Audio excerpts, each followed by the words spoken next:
First sentence मी read करतोय, याच्या कोणत्या पार्टमध्ये एरर आहे ते पाहूया. नसेल तर ऑप्शन ई जो आहे तो नो एररचा ई ऑप्शन आपल्याला सिलेक्ट करावा लागेल. The automobile sector is one of the largest employer in the country, एम्प्लॉईंग about 37 million people directly and indirectly. आता रूल असा आहे की वन ऑफ द नंतर जे काही नाऊन येतं, प्रोनाऊन येतं, ते नेहमी प्लुरल यायला हवं. बरोबर आहे ना. आता इथं लार्जेस्ट एम्प्लॉयर हे सिंग्युलर ही टर्म वापरण्यात आलेले आहे. याच्याऐवजी आपल्याला साहजिकच लार्जेस्ट एम्प्लॉयर्स अशी टर्म हवी होती. म्हणजेच पार्ट बीमध्ये एरर आहे. लक्षात ठेवा, वन ऑफ द नंतर जे काही नाऊन प्रोनाऊन येईल ते नेहमीच प्लुरल असायला हवं. नेक्स्ट सेंटेन्स पाहूया. I have gone through several exams in my life but this one is slight difficult. आता या सेंटेन्समध्ये पार्ट डीमध्ये स्लाईट डिफिकल्ट. आता डिफिकल्ट हे झालं ॲडजेक्टिव्ह आणि ॲडजेक्टिव्हला मॉडिफाय करणारा वर्ड जो आहे तो सुद्धा ॲडजेक्टिव्ह नाही असू शकत, तो ॲडवर्ब असायला हवा. म्हणून पार्ट डीमध्ये एरर आहे. आपणाला तिथे स्लाइटली डिफिकल्ट असं एक्सप्रेशन असायला हवं होतं. नंबर थर्ड सेंटेन्स पाहूया. Two main parties from the Hindu and the Muslim sides return to the Supreme Court panel for settlement. आता यामध्ये टू मेन पार्टीज ही टर्म प्लुरल आहे, ठीक आहे. आणि त्यानंतर आपणाला वर्ब वापरलेला आहे पुढे return to the Supreme Court panel. आता रिटर्न हे झालं V3. आता V3चा वापर आपणाला परफेक्ट टेन्समध्ये करता येतो. प्रेझेंट असेल, पास्ट असेल किंवा फ्युचर असेल. याचा अर्थ याच्यापूर्वी आपणाला हेल्पिंग वर्बची गरज असेल. म्हणजे हॅव असेल, हॅज असेल, हॅड असेल, शॅल हॅव असेल, विल हॅव असेल. आता इथं रिटर्न डिरेक्टली वापरलेला आहे. याचा अर्थ पार्ट सीमध्ये आपणाला एरर पाहायला मिळतो. एक तर हॅव रिटर्न असा तरी रेफरन्स हवा किंवा सिम्पल पास्टमध्ये जरी घेतलं तर तुम्हाला wrote the two main parties wrote to the Supreme Court असं तरी असायला हवं होतं. त्यामुळे पार्ट सी हा एरर असणारा पार्ट आहे. नेक्स्ट सेंटेन्स मी रीड करतोय. All the members of parliament gave their consent to the act, few opponents only reprimanded it. Act आहे आणि पार्लमेंटच्या मेंबर्सनी काय केलेलं आहे, कन्सेंट दिलेली आहे. आता इथे few opponents only reprimanded it असं म्हणायचं का, तर इथं ओनली फ्यू अपोनंट्स फक्त काही अपोनंट्स होते त्यांनी काय केलेलं आहे, रिप्रिमांड केलेलं आहे या ॲक्टला. याचा अर्थ पार्ट सीमध्ये एरर आहे. वर्डिंग जे आहे ओनली रिप्रिमांडेडला मॉडिफाय जर आपण केलं तर त्याचा मिनिंगच चेंज होतो. हे फक्त त्यांनी असंच केलं नाही, फक्त काही अपोनंट्सनी विरोध केला, त्यावर तक्रार केलेली आहे, ब्लेम केलेला आहे. त्यामुळे पार्ट सीमध्ये आपल्याला एरर पाहायला मिळतो. आता व्हिडिओ पाहत असताना व्हिडिओ लाईक करत चला आवडला तर. नेक्स्ट सेंटेन्स मी रीड करतोय. You were enough smart to give a strong reply to her question but you didn't give any reply. आता यामध्ये पार्ट एमध्ये जर आपण पाहिलं यू वर इनफ स्मार्ट. आता स्मार्ट हे झालं ॲडजेक्टिव्ह आणि ॲडजेक्टिव्हला मॉडिफाय करणारा वर्ड हा नेहमी काय असतो, ॲडवर्ब असतो. आणि इनफच्या संदर्भामध्ये एक असा रूल आहे, इनफ जर ॲडवर्ब म्हणून वापरलं असेल तर ते ज्या वर्डला मॉडिफाय करतं त्या वर्ड नंतर ते वापरावं आपणाला लागतं. याचा अर्थ इथं आपणाला स्मार्ट इनफ असा उल्लेख असणं खूप गरजेचं आहे. त्यामुळे पार्ट ए हा एरर असणारा पार्ट आहे.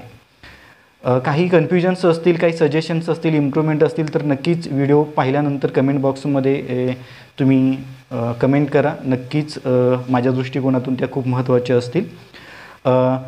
जे काही ग्रामरची वेगवेगळे युनिट्स असतील किंवा कॉम्पिटेटिव्ह एक्झामच्या दृष्टिकोनातून ज्या काही वेगवेगळ्या लिंक आहेत त्या मी या व्हिडिओच्या डिस्क्रिप्शन बॉक्समध्ये दिलेल्या आहे. तसेच सेपरेट त्याच्या प्लेलिस्ट देखील केलेल्या आहेत. यूट्यूब चॅनलवरती गेल्यानंतर तुम्हाला त्या पाहायला मिळतील. नेक्स्ट सेंटेन्स मी रीड करतोय. The memories of the Mumbai serial blast are recalled when the जजेस pronounced punishment to the accused. आता इथे व्हेन द जजेस प्रोनाऊन्स्ड हे पास्ट टेन्समध्ये आहे आणि सुरुवातीच्या सेंटेन्समध्ये आर रिकॉल्ड म्हणजे कुठेतरी टेन्सचा बॅलन्स नाही. आपल्याला इथं पास्ट टेन्स वापरावा लागेल एक बॅलन्स आणण्यासाठी, मिनिंगफुल सेंटेन्स आपल्याला जर मिळवायचं असेल तर. त्यामुळं memories of the Mumbai serial blast वर रिकॉल्ड असा रेफरन्स हवा. पार्ट बीमध्ये एरर आहे. आता नेक्स्ट सेंटेन्स पहा. India's Swachh Bharat mission is receiving globe praise for attempting to close the sanitation gap.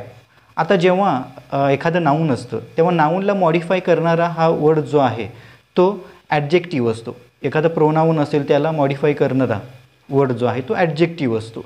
आता त्यामुळे इथं पार्ट बीमध्ये जर आपण पाहिलं प्रेज हे नाऊन झालं, त्याला मॉडिफाय करणारा वर्ड पुन्हा नाऊन असू शकत नाही. त्यामुळे इथं ग्लोबल प्रेज असं एक्सप्रेशन असायला हवं. पार्ट बीमध्ये एरर आहे. आपला उत्तर आहे आपलं part B. The Aadhaar judgment and ensuing debate offer an important moment to revisiting the current framework and associated solutions. आता यामध्ये जर आपण पाहिलं तर the Aadhaar judgment and ensuing debate हे काय ऑफर करतं? Offer and important moment to revisiting असं म्हटलेलं आहे. आता आपण जर इन्फिनिटिव्हचा विचार केला तर 2 + V1चा वापर केला जातो. जेरनचा वापर केला तर V + INGचा वापर केला जातो. आता इथे दोन्हीचे दोन्ही कंबाईन करण्याचा प्रयत्न केलेला आहे. त्यामुळं इथं आपल्याला 2 + V1चा वापर करायचा आहे. And important moment to revisit the current framework and associated solutions. त्यामुळं पार्ट सीमध्ये एरर आहे. आपल्याला करेक्शन करायचं असेल तर साहजिकच आपल्याला टू रिव्हिजिट असं इन्फिनिटिव्ह वापरावं लागेल. इन्फिनिटिव्ह आणि जेरनमध्ये असणारा डिफरन्स आपल्याला क्लिअर करून घ्यायचं असेल तर साहजिकच त्याच्या संदर्भामध्ये देखील एक व्हिडिओ मी बनवलेला आहे. डिस्क्रिप्शन बॉक्समध्ये तुम्ही त्याची लिंक ओपन करून तो पाहू शकताय. आता यानंतर the functioning of government offices, business centres and markets remained dismal even if a few indicators showed science of normal असं म्हटलेलं आहे. आता पार्ट डीमध्ये जर घेतलेलं आहे अ फ्यू इंडिकेटर्स, पुढचा डी पार्टमध्ये आपण म्हणतोय showed science of normal. Normal what? Normal हे तर ॲडजेक्टिव्ह झालं, तिथं नाऊन पण येण्याच्या अपेक्षा आहे. म्हणजे इथं नॉर्मल नंतर काही नाऊन वापरलं नाही तर आपल्याला मिनिंग लावता येणार नाही. म्हणजे सर्वसाधारण परिस्थिती असं म्हणायचं आहे. त्यामुळे इथं एकतर आपण नॉर्मल सिच्युएशन तुम्ही म्हणू शकता किंवा त्याच्यासाठी नाऊन जर आपल्याला वापरायचं झालं तर नॉर्मलची मी सर्वसाधारण परिस्थिती सिच्युएशन जी आहे आपणाला आहे ती अपेक्षित आहे. त्यामुळे पार्ट डीमध्ये आपणाला एरर पाहायला मिळतो. नेक्स्ट सेंटेन्स मी रीड करतोय. फेन Tokyo hosted its first Olympic Games in 1964. It gave the world a glimpse of a new Japan, emerging the devastation of World War II. आता इथं एमर्ज जे आहे त्याच्यानंतर आपल्याला एक प्रिपोजिशन वापरावं लागतं from. Emerging from the devastation of world war second. दुसऱ्या महायुद्धामध्ये जी काही जपानची हानी झालेली होती, विध्वंस झालेला होता, त्यातून एक नवी उभारणी त्यांनी घेतलेली आहे. इमर्जिंग फ्रॉम असं आपल्याला म्हणावं लागेल सेंटेन्स मिनिंगफुल बनवण्यासाठी, करेक्ट बनवण्यासाठी. त्यामुळे पार्ट डीमध्ये आपल्याला एरर पाहायला मिळतो. Next sentence. दो Miss Gadgi was the senior most IAS officer, Mr. Jain was made chief secretary, following which she went in a leave. आता जेव्हा साहजिकच सिनियर मोस्ट असून सुद्धा त्यांचं सिलेक्शन झालं नाही, जैन यांना चीफ सेक्रेटरी केलं. त्यामुळे साहजिकच त्यांनी काय केलेले आहेत, थोड्या दिवसांची रजा कुठेतरी घेतलेली आहे, त्या सुट्टीवर गेलेल्या आहेत. तेव्हा आपण on a holiday, went on a holiday, went on a leave रजा जर असेल तर आपण म्हणतो. त्यामुळे पार्ट डीमध्ये इन हे प्रिपोजिशन आपल्याला वापरता येत नाही, ऑन वापरायचं आहे. वेंट ऑन अ लीव असा रेफरन्स असणं गरजेचं आहे.